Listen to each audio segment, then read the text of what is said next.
Hey everybody, it is Trags, Mike Petralia back with this week's episode of the JungleRoar podcast. You can follow the podcast wherever you download your favorite podcast online. Also, be sure to click on the YouTube link and subscribe to the JungleRoar podcast on YouTube. Want to hear all of your comments, good, bad, and indifferent about the coverage of your Cincinnati Bengals. Speaking of Cincinnati Bengals, I welcome a new friend to the podcast this week, Mike Niziolek. He does a tremendous job covering the NFL and the Bengals, of course, for Cleveland.com. You can catch him on the Strictly Stripes podcast on Cleveland.com. Mike, it's good to see you. Good to welcome you to the podcast. How you doing? I'm good. Thanks for having me. I'm excited. This is Yeah, the first debut. I gotta do good here to get an invite back. I have no doubt you will do very well. Otherwise, I wouldn't have invited you on. There's that boost of confidence to start off your JungleRoar podcast career. By the way, you can follow Mike Niziolek on Twitter at Michael Niziolek. You want to spell your last name? All one word. Yeah, Niziolek. There you go. And please do give him a follow. He is tremendous. Along with Mohammed Ahmed and obviously Andrew Gillis. They do a tremendous job covering the Bengals for Cleveland.com. And again, Strictly Stripes is the podcast. Ja'Marr Chase, I don't think he's back this week against Tennessee. Maybe I'm being overly pessimistic here. A lot of people seem to think there is a possibility. I just think it's difficult to imagine a guy that exerts so much force on his cuts and his downhill running style as a wide receiver and his explosiveness, which is really what Ja'Marr Chase is known for, to be going from a hairline fracture of his hip to being ready to play in an NFL game against a defense like the Titans. What do you think? Well, and I think they want him ready to go full out. Like they don't want any half measures like they did with T, where it's like, well, we'll give him 10 snaps and see where he's at. I think it's play him and then he's in for the rest, like in for the long run here. And I think Zach Taylor's mentioned, that a couple of times that they've kind of view it as they're looking at the whole stretch here, not just one or two games. That if they're without him for Titans, as long as they have him the rest of the season, they're okay with that. I do think they'll give it a look. I think it'll depend on what he looks like on the practice field. He's kind of what did Brian Callahan say earlier this just last week, I think, insane physical traits. And those athletes do tend to heal quickly. They do tend to do things quicker than, maybe if we had a hairline fracture, it'd take us probably 6 months. But, him, you don't know. Once he gets on the field and he feels good, it's going to probably be hard to stop him. So I do think they'll look at it. But like you said, I think it's like if he's anywhere less than 85%, they want him, I think that full thing just to make sure nothing goes wrong here in the next couple of weeks. So you have him because they're looking at the longer term picture. Right. And I think, Zach Taylor was asked on Monday if it's a pain threshold thing. And he, like you just said, said that, we have to see him on the practice field to see what he can actually do before we make any judgments. Look, it was clear on Monday that Zach Taylor is playing this close to the vest. I don't even think getting an impression from some officials inside the Bengals locker room that Ja'Marr Chase is even going to talk this week. I think it would be maybe later in the week. Maybe he talks on Friday.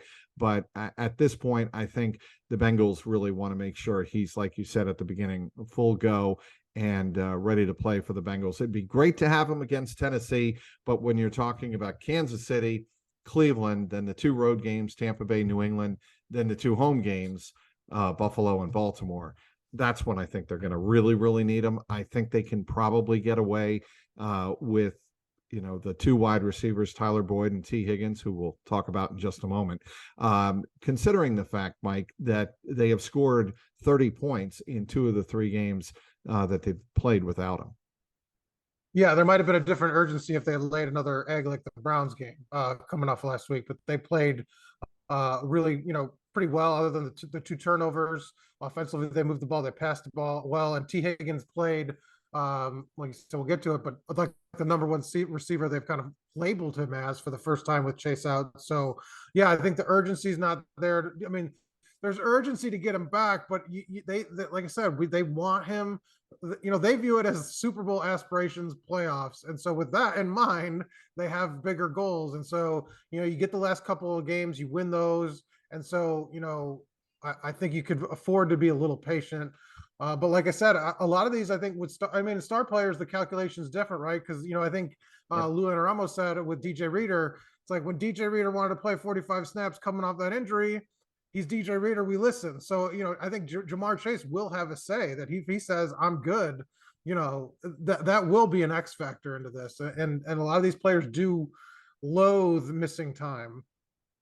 Right. And the one thing I'm looking for if I'm Zach Taylor and Brian Callahan on that field is, can he explode? And even on that touchdown on where he caught it, I believe, like the 15-yard line on the sideline, and he outraged, and it was, yeah.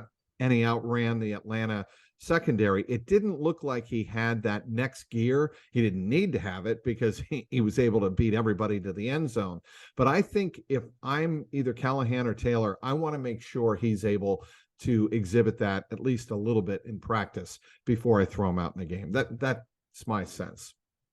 Well, and didn't he say, he's like, I'm surprised nobody caught me? Like I wasn't even running very hard or something like that. He did after the game.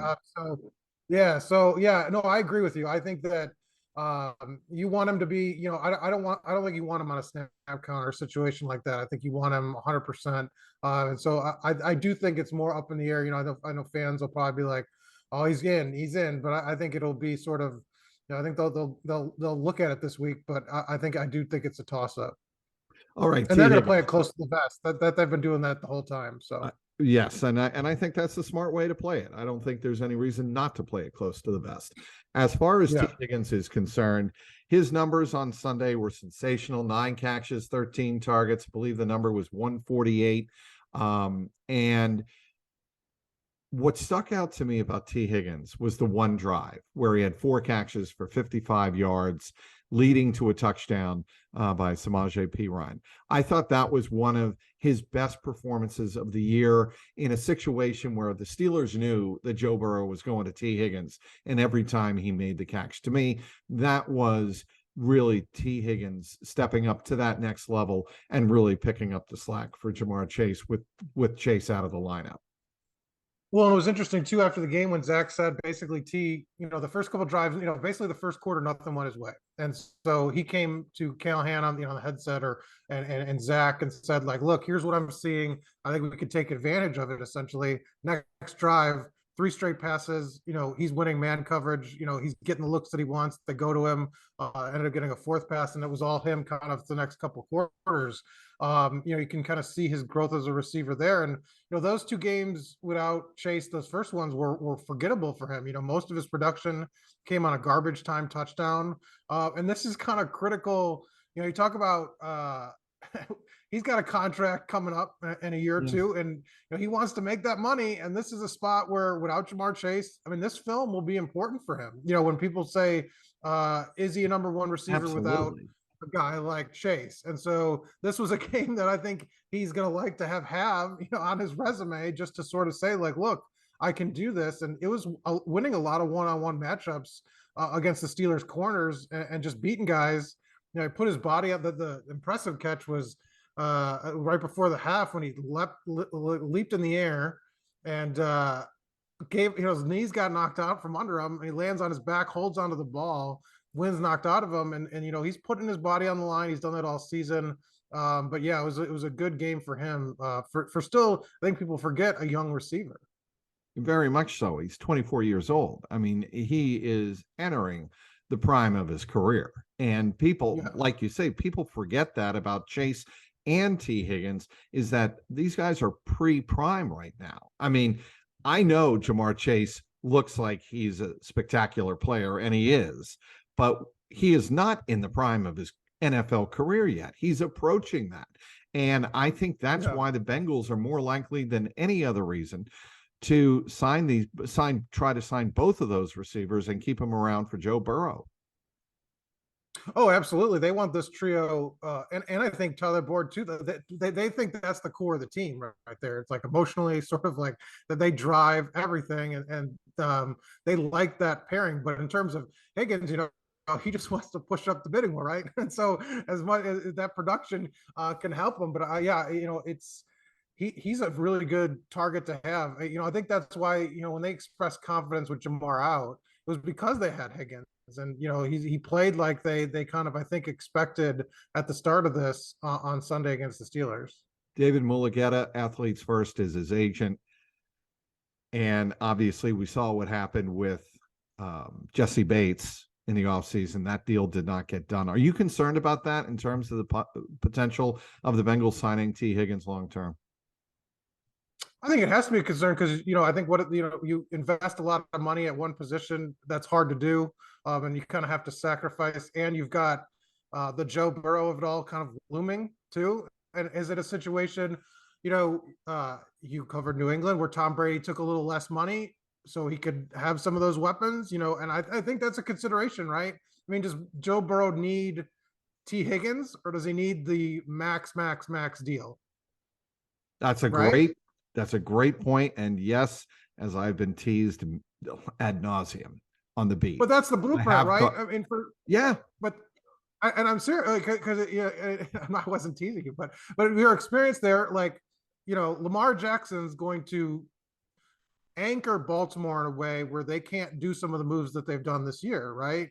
Adding Roquan Smith and doing some of those things, like they're just not going to have cap room. And a lot of these teams, Seattle, you saw it a couple of years ago, they chose Russell Wilson. Obviously that a lot went into that, but couldn't re-sign any of those guys on defense. I had to choose. And so there is something to be said. I think they do want T. Higgins, and maybe Burrow has to sort of help with that, right? Because I mean, you only have so much money to go around. Here's the difference, Mike. In New England, I think what really ticked Tom Brady off at certain points was he did make those sacrifices, but he never got for the most part. There was the years very briefly with Randy Moss and Wes Welker, of course. Right. And yes, he had Gronk for a good 6 or 7 years, and he had Julian Edelman. But those guys, all due respect to them, they're not Jamar Chase and T. Higgins on the outside. That Brady never had that. And certainly Tyler Boyd is Wes Welker, and Wes Welker did a lot of the same things as a slot receiver. Certainly you can make that analogy. But Tom Brady, what's that? I said that's a good comparison. Yeah. Welker comparison.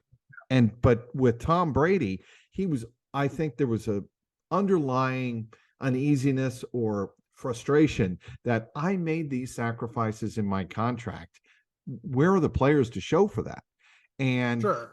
Brady was always very calm, and he was always very careful in selecting his words when talking about the wide receiver core, because he knew, yes, I would like more explosiveness on the outside to kind of throw the ball downfield, but that's not what we have. That's not the way this offense is designed, and I'm going to win the way it's designed. And to me, that's what made Brady brilliant in that environment. With the Bengals, to their credit, I think they have Burrow. They want to give him the top 2 weapons possible, and that means Jamar Chase and T. Higgins. And while we're talking about Tyler Boyd, you had a great piece on, I believe it was today, right? Or yesterday on Monday, about securing the bag. Tyler Boyd, tell us about writing that story and the bag that he secured on the onside kick. Well, yeah, we were talking to him, and he's got the ball that the onside kick. So he's, on the hands team with T. Higgins. They bring them on. He fielded it. It wasn't an easy. He read it well. I think you maybe asked him about it, where it took that high bounce. He had a leap backwards. Then he got a late hit that got George Pickens thrown out for good measure. He keeps that ball all the way through. He doesn't let it go. Walking in the locker room with it like this. So we're interviewing him, and it's sitting there. And so, we asked him about it, and he's like, yeah, secure the bag, lock it down. And so, this was a meaningful game for him. You can see my son is making a cameo appearance, stayed home from school today. And so he's obviously one of the, decorated Pitt high school athlete, went to school there, played obviously his college games, then Heinz Field. And so it really meant something to him. He had never done that. snuck off. I mean, he's gotten game balls, but he's never taken one for himself. So that was a fun story, and you could see kind of the emotion, the excitement for him, and sort of, he'd waited basically 3.5 quarters. I mean, didn't make a play, only had a Right. couple targets his way, makes 2 catches late. Really tough one that he kind of pirouetted in midair to get that 93-yard drive kicked off. And then obviously fields the onside kick. So that was a big deal for him. Well, what And his and I think fans forget wins at Pittsburgh are very rare. That was only his second win in his career at Pittsburgh. I think he lost his first, what was it, 7 or something like that, yes. games against the Steelers, 16 through 20. And so, he's not going to take that for granted. No, and he shouldn't. The thing that's always impressed me about Tyler Boyd, Mike, speaking with Mike Nizilik of Cleveland.com, follow him on Twitter at Michael Nizilik, all one word. The thing that's always impressed me about Tyler Boyd is how he's handled the star power around him. And certainly with Joe Burrow coming on the scene in 2020, but then with T. Higgins and Jamar Chase, essentially in consecutive drafts, and he didn't get his nose bent out of shape. And the way he welcomed them in, and they genuinely became the three amigos in terms of the wide receiver core. I think Tyler Boyd deserves a lot of credit for that as a leader, as a one-time captain on that team. He has really been to me, a very solid leader in that locker room. Well, I think another example of that was the excitement over Trenton Irwin's touchdown.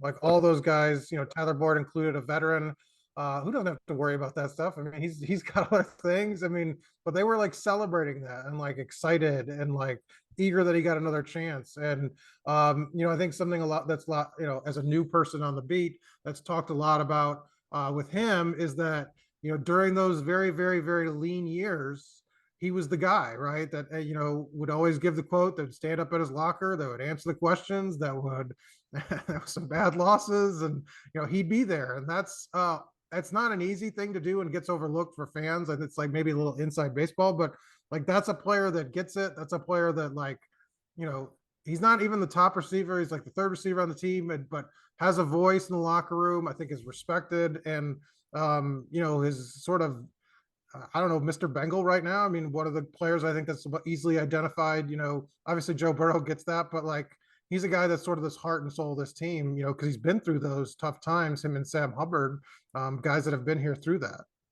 How about Joe Burrow? Speaking of Joe Burrow, after the game, calling this one of his most satisfying wins. When he said it, I'm like, I can see why he said that, because to him, I think the wins that mean the most are the ones where the odds are against him, stacked against him, and the team isn't going well. In other words, adversity. The ability to overcome adversity, I think, means more to Joe Burrow than a lot of guys. Certainly, the great ones have it. Peyton Manning, Tom Brady, certainly they are capable of winning in the clutch, winning when the chips are down, coming from behind. Joe Burrow has that to me. And I think on Sunday, you could tell it in his reaction after the game. He was very satisfied with that win. Well, I think it also, so he downplayed the opener, right? He said, it's just a game, it's for, I didn't play great, but it's fine. I don't think he was very happy with how he played in that game. And, turning it over that many times, most in his career, we saw him in his locker room and he said, well, I always sit like that after a loss.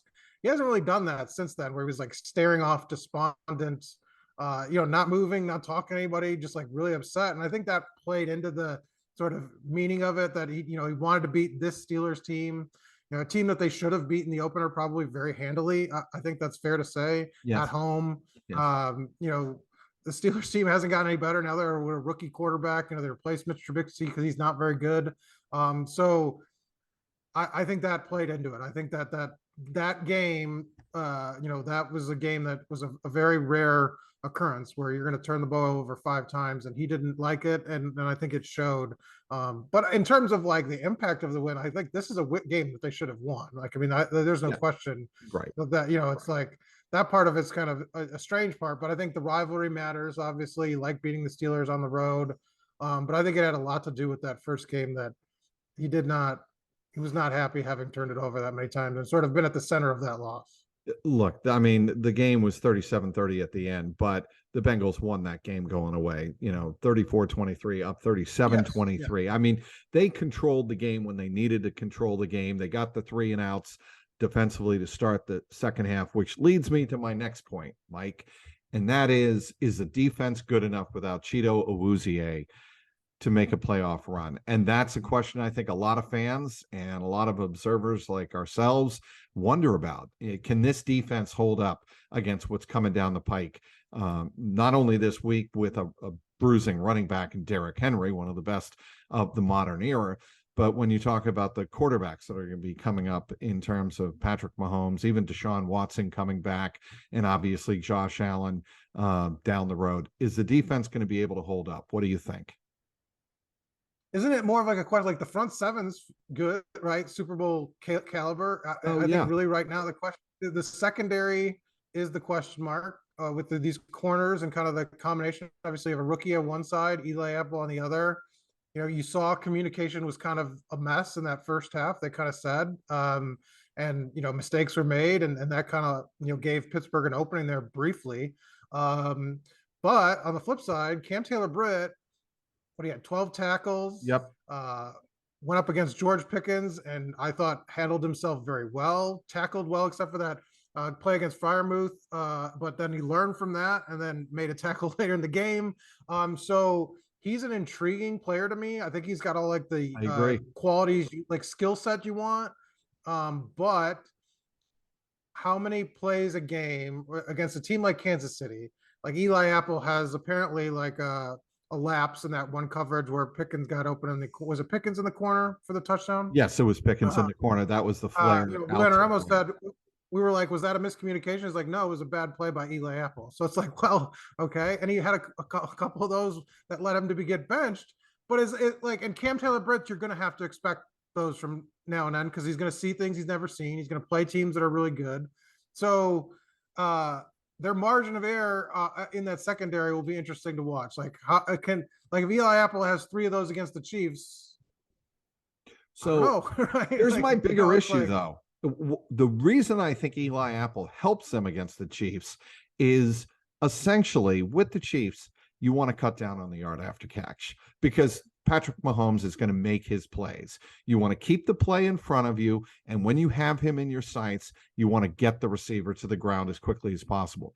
That's why I think the Bengals on Monday, Zach Taylor and Lou Anarumo were making such a big deal about the tackling and the tackling being a strength of Cam Taylor-Britt because they're going to need him to do that. Certainly he needs to do a better job in pass coverage and communication and all of that. Right. No question. But they're going to have to in those games and the Bills as well, Stephon Diggs and their core of wide receivers, Gabe Davis, they're going to have to get those guys to the ground. They're going to have their catches. You just can't have explosive plays after the catch. And the play that stuck out to me that Cam Taylor-Britt made on Sunday was, I believe, on Deontay Johnson right before halftime at the sideline, at midfield. He was on an island. If Deontay Johnson gets past Cam Taylor-Britt, it's probably 6 points, but he got him to the ground quickly. Yeah, and that's why I think, because I don't think teams have scored on this. That's how not teams haven't scored that way. It's been sort of like, and it's been notable that there have been just a few sort of blown plays right. Where those have created long touchdowns. And so that's what I'm saying. Like those are the plays if you've avoided, you have sort of maintained your grip on the game. I mean, really, it's hard to score on the Bengals, especially in the second half. You mentioned the tackling; they pressure the quarterback. Their linebackers are all over the place. So that's why I think it's only if they beat themselves that this defense can create problems. They're going to be playing the competition gets better. So I think that's the concern in terms of facing better quarterbacks like the Bills and obviously Mahomes. Will you see more of those errors? Because I like I said, I think the tackling's fine. I just worry about do those quarterbacks able to take advantage of something that Kenny Pickett can't, right? That he's, you're not worried or PJ Walker. I mean, like the class of quarterbacks they've faced, Jacoby Brissett before that, and he played well. But I mean, there's going to be Tannehill maybe sort of like the start of it, where it's he's a savvy veteran guy that can Yep. take advantage of some of that stuff. Where now I think the classic quarterback, Tom Brady, obviously, gets a little different here. I mean, the quarterbacks they faced through this first 10 weeks are, I mean, The second tier. not a who's who of who's at the top. Right. And I think it's safe to say Third tier, maybe. That's maybe. generous.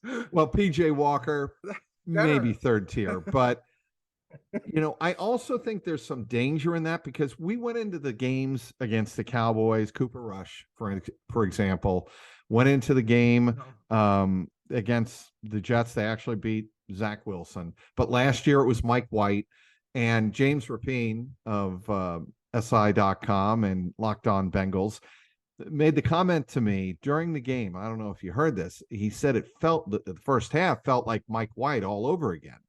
And that was the fact that it was Kenny Pickett converting 4 of 6 third down conversions. And the Bengals' inability to get off the field in the first half was alarming. That all changed in the second half. And I thought that was significant. And I know some people I covered Virginia Tech. So I covered Kenny Pickett 4 times because he was in college for like 10 years. Yep. So I was not as down on Kenny Pickett as others. Like he's a older rookie quarterback. I mean, he started for 4 full years at Pitt. I mean, that's a lot of games at that stadium, no less. So, and I think Lou talked about that last week, that there's a little more of a comfort level when he's there because like that's been home for him. So I'm not as down as on some of the others were this weekend, like why they were in that game. He made some bad throws, but in that first half, I thought he played well enough. But yeah, I don't know what it is about that new quarterback smell that kind of gets them off their game a little bit, and then they lock it down in the second half. But I still think you'd rather face him than Patrick Mahomes or Josh Allen or Ryan Tannehill. So at this point in his career, so they're going to be, and I think that's going to put more stress on that secondary that hasn't played. Obviously now with Cam Taylor-Britt, and obviously not. And Lou talked about this. They're not. Cheeto followed a guy around. Now they're playing sides. So right. your top, the opposing top receiver is not always covered by your best guy. So there's going to be, I think, bumps in the road there. And that'll be, I think, lead to some stress sort of in the coming weeks. And can they survive that? I think Drew Chrisman. I think they have the talent. Though. I think Drew Chrisman is going to be the punter the rest of the year. No? That's not a hot take, I don't think. I think that's I don't think it is either. I thought he was very good on Sunday, and that 40-yarder in the fourth quarter was as big a punt as he's going to have this year. I mean, in that circumstance, from the enemy end zone on the road in those conditions, that was a big punt. Yeah, and I mean, the other two were over 50 yards. I mean, that wasn't something you've seen a lot of this season. So and fair catches, I believe, on those 50-yarders. And pinned inside the 10-yard, and one was muffed. So I mean, he'll have another good. He'll have another good test this week. Cold weather at Tennessee, another hostile environment. And then he gets to kind of come home for a little bit. So I think those were kind of what they were looking at to just make sure, they have the time to do it. So no rush. And, once he gets this audition done here in the next maybe week or two, I think, the job is obviously his.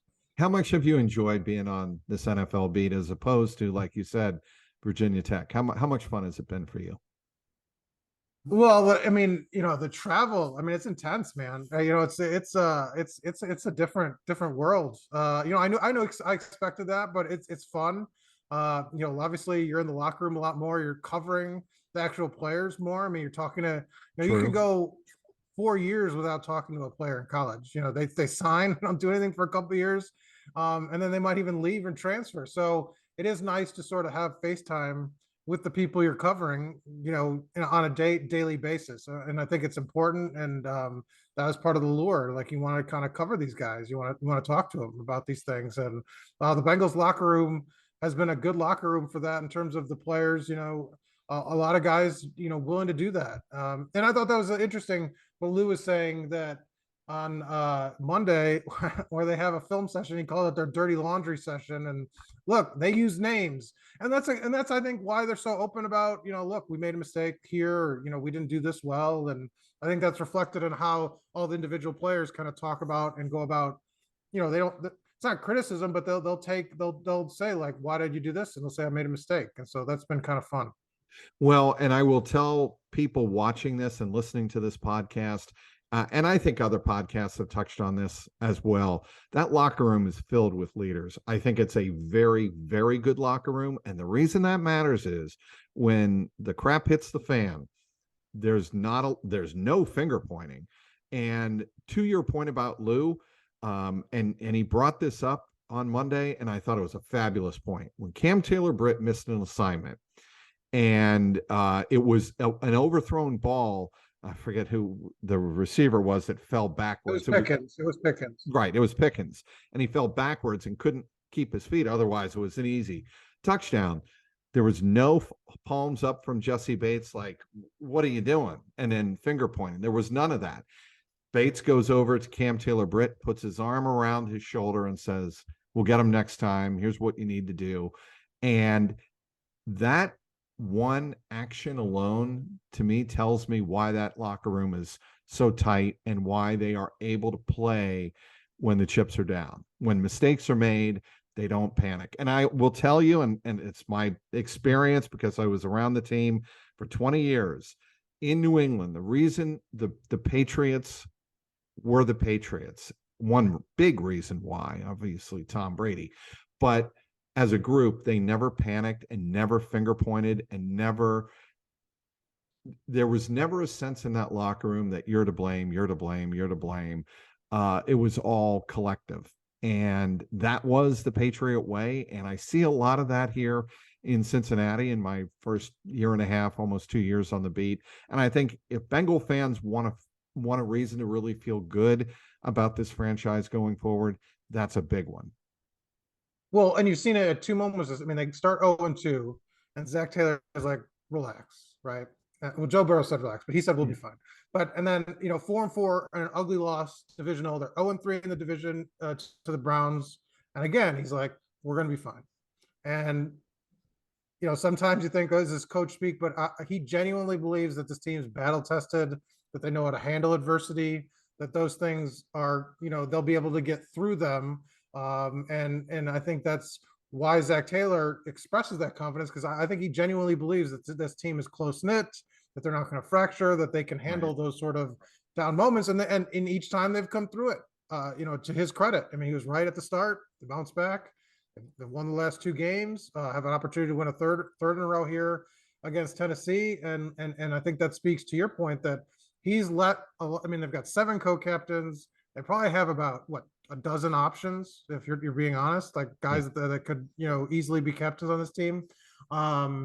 And I think he's letting them sort of use their voice and kind of keep the guys together, and that's how, I think, why they feel confident, whether the division's in reach just because of the records, but they're confident that they're going to be in the playoff mix regardless. He is Mike Neislick, does a great job, along with Andrew Gillis and Mohammed Ahmad, of covering the Cincinnati Bengals and the NFL for Cleveland.com. Be sure to listen to their podcast. It's a daily podcast, right, Mike? Strictly Stripes. Can call it that. Yeah, we go on the Bengals schedule. So whenever the Bengals are on, we're on. So there 5 you days go. a week. So yeah. Monday, Wednesday, Thursday, Friday, Sunday, post game, whatever. The NFL version of daily, right? Yes, the NFL version of daily. Be sure to check him out on Twitter at Michael Neislick, all one word. And also, want to give you this opportunity, Mike. You working on anything for Thanksgiving? Well, I was going to do a story on Cam Taylor-Britt. I talked to him after the game, and he's I think people want somebody. I think maybe Kelsey said this about you get them when they're rookies because they're really good, and then they get more reserved. And so he's in that stage where he's very open and honest, and he was a fun sort of interview. And so talked to some things about what Lou said, and so working on that for tomorrow. So yeah, that'll be up because I think he's kind of one of the keys here. To the season, right? A rookie corner, yes. How he holds up. I absolutely think he's as important of a player as they have right now. Final question. Your favorite turkey fixin'?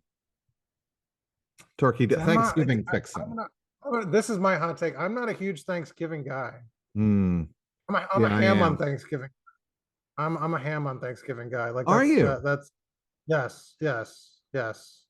So that's my hot take for today. I'm sorry if that. I hope that doesn't get me disinvited from the podcast. It will not. You were Okay, outstanding, Mike. So I'm going to give you thank you. my hot take. It's stuffing All right, and mashed potatoes. stuffing. I'm a All right. big carbs guy, so not great for the Yes, waistline, I am. Yes. but I will be sleeping very well late Thursday afternoon, and then I usually wake. What I usually do is if the Cowboy game, which is usually the 4:25 game, if that's a blowout, I go to sleep like early fourth quarter, get up in time for the Sunday night game. So that's Patriots Vikings, by the way. I think that is a Oh, there you fascinating. go. Yeah, it's a big game. So Yeah. happy Thanksgiving to you and your family, Mike, and Yours as well. make sure your son makes another cameo, and the next time you come on the Jungle Roar podcast, would love to have him and you join us the next time. Make sure you follow him again on Twitter at Michael Nizilik, all one word. Does a great job covering the Bengals and the NFL for Cleveland.com. For Mike Nizilik, and I'm Mike Petralia, Trags. Thanks for watching, and be sure to subscribe to the link below on YouTube. And I want to hear all of your comments, good, bad, and indifferent, about coverage of the Cincinnati Bengals. Thanks again for watching.